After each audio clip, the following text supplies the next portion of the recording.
1705, né? Ela é do dia 19 de junho de 2008.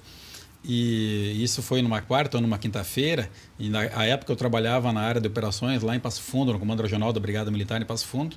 E a Brigada Militar como um todo fez, durante várias semanas, finais de semanas, né, operações lei seca, né, de combate à alcoolemia em todo o estado.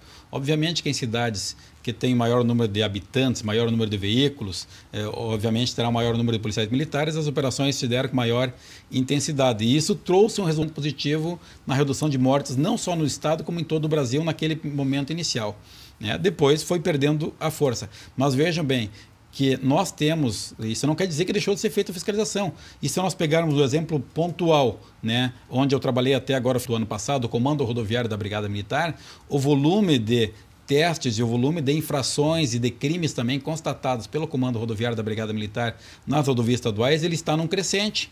Se nós pegarmos só esse feriadão de carnaval, o acréscimo foi de praticamente tanto no número de CNHs que foram recolhidos, ou de infrações que foram constatadas e de crimes de embriaguez em relação ao carnaval do ano passado.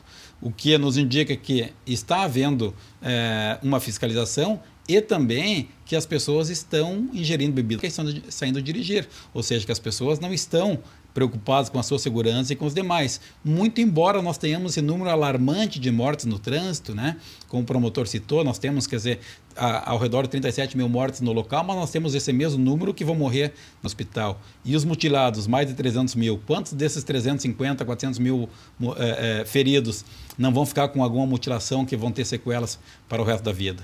Então, as pessoas, quando ingerem bebida alcoólica e depois dirigem seus veículos, né, não levam em consideração o risco muito grande que aquelas estão expostas, a que as pessoas que estão consigo estão expostas e que as demais pessoas também estão expostas. Então, mas o que acontece? Não tem operação específica para aquilo ali.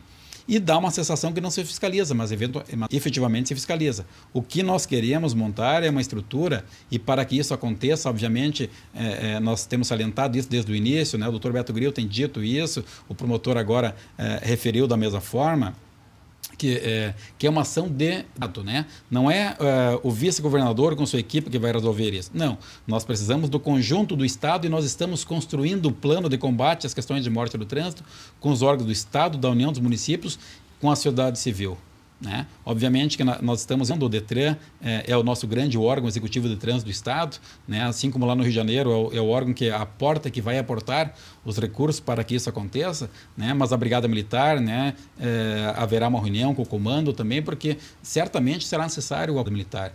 As grandes coisas não acontecem sem que esteja a instituição, né, a Brigada Militar junto, o Detran junto, o Conselho Estadual de Trânsito, né? Nós tivemos o apoio indispensável do Ministério Público, do Poder Judiciário, né? A sociedade como um todo está num momento em que não admite mais que nós tenhamos essa série de mortos.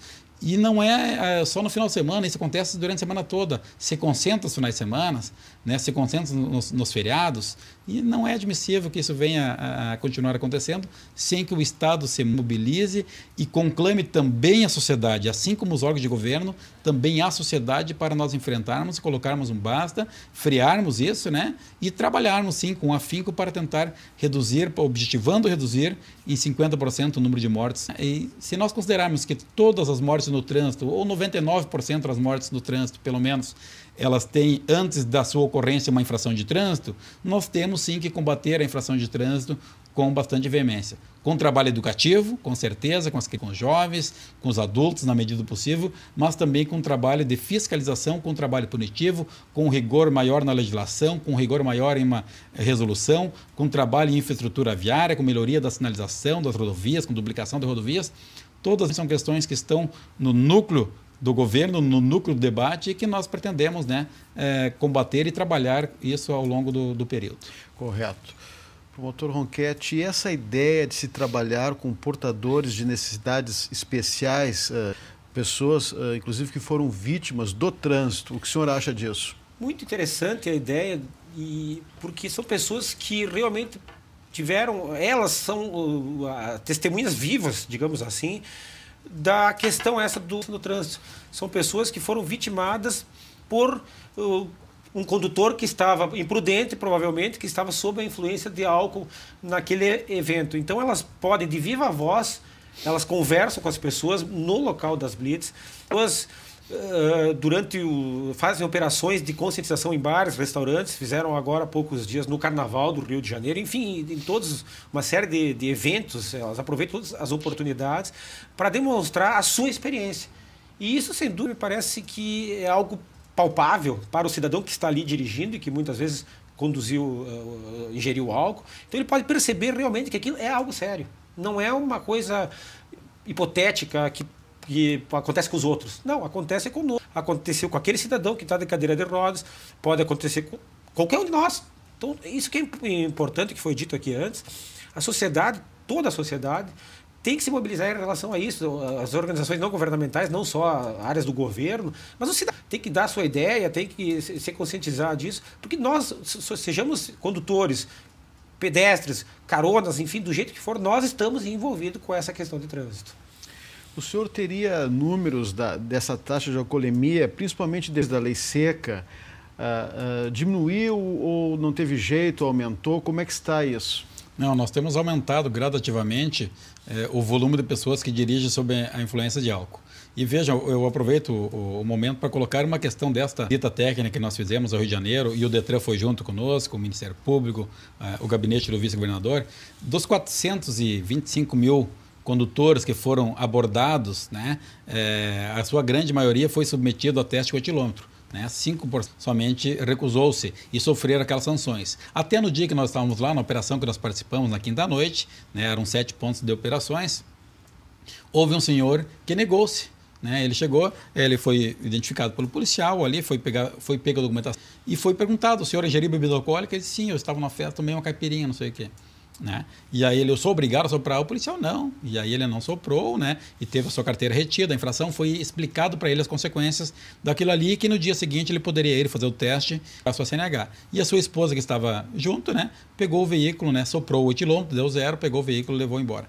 Mas daquele conjunto de 420 mil veículos, condutores abordados, nós só tivemos 0,3% que estavam com volume de sangue que geraram a prisão. Então foram pouco mais de 1.200 pessoas que foram presas.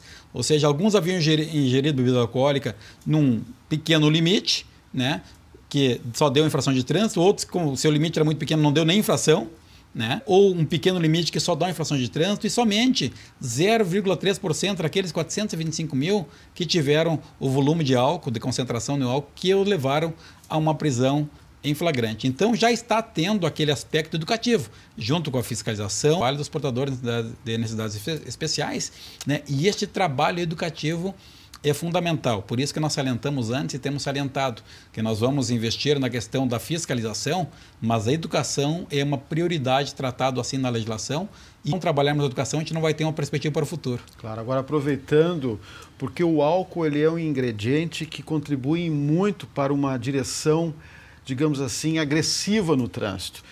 Tem pessoas que são calmas, mas quando bebem, essas pessoas se transformam. E talvez aí esteja o problema. Sem dúvida, Porque quanto mais eu bebo, eu acho que melhor eu dirijo. Ou seja, quanto mais eu vou ingerindo bebida alcoólica, mais eu vou perdendo a razão, e vou tendo um comportamento, no início do álcool, um comportamento mais do palhaço, de achar engraçado e tal, mas na medida que vai aumentando, vai mudando o meu comportamento, até que eu chego totalmente a perder o equilíbrio, como nós tivemos casos de reportagens passadas aí em nosso estado, onde a pessoa estava na situação que foi com o teste com o etilômetro, e ele: eu quero soprar, e aí mas estava com o microfone e se atacou para soprar no microfone, Então a pessoa já perde a noção. E quanto mais beber, obviamente, maior vai ser o perigo, porque vai diminuir muito o reflexo, ele vai dormir na direção. Quer dizer, ele ingerindo bebida alcoólica, e a gente não proíbe, a lei não proíbe em nenhum momento de que a pessoa ingira bebida alcoólica, desde que ela não dirija depois. Porque o risco é muito grande. Se paga com a sua vida, se paga com a integridade física sua, das pessoas que estão ao seu redor, e muitas vezes pessoas inocentes. Então, isso é algo que nós não aceitamos, que a sociedade não aceita e que nós vamos combater com veemência. Acho importante frisar aqui a confiabilidade do programa do Rio de Janeiro. Quer dizer, lá pessoas, não há a chamada lá no Rio a questão da carteirada ou carteiraço. Nós temos visto vários atores, jogadores e etc. e tal sendo flagrados nessa questão nas blitz do governo do Rio de Janeiro. Então, essa confiabilidade jamais tivemos informado lá qualquer denúncia de tentativa de suborno ou assim por diante nas blitz do Rio de Janeiro. Então, esse é um dado, a questão da política de Estado. E também nós podemos afirmar lá que a questão da cobrança, não há um interesse em arrecadar. Nós vimos ali pessoas dirigindo com chinelo, que em tese caracterizaria uma infração de trânsito, ou sem cinto, mas as pessoas são orientadas, e não assim aplicadas multas por infrações menores. Porque daí o cidadão que está ali, ele não vai sair com aquela sensação de que, bom, realmente o Estado está tentando me multar de alguma forma. Não, aquelas blitz é para a questão do álcool. E como o senhor vê esses para que no sul do país, né, aqui em Porto Alegre, interior do estado, se tenha blitzes permanentes e efetivas para a fiscalização do trânsito? Eu acho fundamental, que tem que ser diária, todos os dias da semana, que é uma forma de ir aos poucos conscientizando da necessidade de evitar essa mistura álcool-direção. Não acredito que blitz eventuais, antes de festa, de carnaval, ou na sexta-feira à noite, elas vão ter os resultados que o... Sim, agora o Ministério Público Gaúcho também já tem um comitê que coloca sugestões e também preocupações nessa área do trânsito. A partir principalmente do ano passado, nós tivemos diversas reuniões com o Laboratório de Sistemas de Transportes da URGS, inclusive para a questão de engenharia das estradas, que é um outro ponto que eu considero importante. São vários enfoques, a questão da educação, a engenharia, a inspeção veicular e assim por diante. Mas nós realmente, o Ministério Público, através do subprocurador Zionkovski, nós estamos realmente tentando enfrentar essa questão que eu entendo que é fundamental na atualidade. Ok, nós estamos chegando ao final do nosso programa, mas o senhor ainda tem para o seu recado em nome do governo do estado. Nós queremos agradecer a oportunidade de participarmos deste programa do Ministério Público, levando a mensagem de educação, de cautela, de prudência, e que os órgãos já entenderam, já sabem, né, que isso é uma prioridade que está no núcleo do governo, que nós pretendemos enfrentar a questão da morte do trânsito, e também levando para a sociedade este entendimento, esta compreensão que nós vamos fazer tudo quanto for possível para que isso aconteça, mas que acima de tudo a gente depende, né, a gente espera e a gente quer a participação da sociedade, através dos órgãos constituídos que estão conosco no comitê, trazendo sugestões, mas da comunidade, da sociedade como um todo, né, que tenha uma consciência que álcool e direção não combinam, e que não só que especificamente, né, mas que todas as regras de circulação devem ser cumpridas. Sempre antes de uma morte no trânsito, de um acidente no trânsito, de uma ocorrência de trânsito, tem uma infração, e isso deve ser combatido e pela sociedade deve ser evitado. Ok. O senhor também, doutor Ronquetti, tem aquele em nome do Ministério Público. Eu agradeço o convite e entendo que nós estamos, como já referi, numa guerra. Nós estamos nos matando. Então eu entendo que o cidadão, a cidadã, as organizações, todos nós temos que nos envolver nessa questão de trânsito. Eu li um e-mail esses dias até dirigido a um site de jornalístico, no sentido de que as blitz não poderiam ser ostensivas. E as blitz não poderiam porque o cidadão vai saber que ele tem uma blitz e vai para o outro trecho. Mas a questão não é essa. Nós não estamos aqui simplesmente para... A ideia é conscientizar o cidadão. Então é por isso que essas blitz, entendo eu, que tem que ser ostensivo e tem que mostrar que nós queremos salvar vidas. Ok. Agradeço então a participação mais uma vez dos senhores. Se você tem críticas, sugestões, mande um e-mail. Mande um e-mail para conhecendomp@mp.rs.gov.br. Nós vamos ficar por aqui. Na próxima semana voltaremos com mais um assunto de interesse da sociedade no Conhecendo o Ministério Público. Até lá!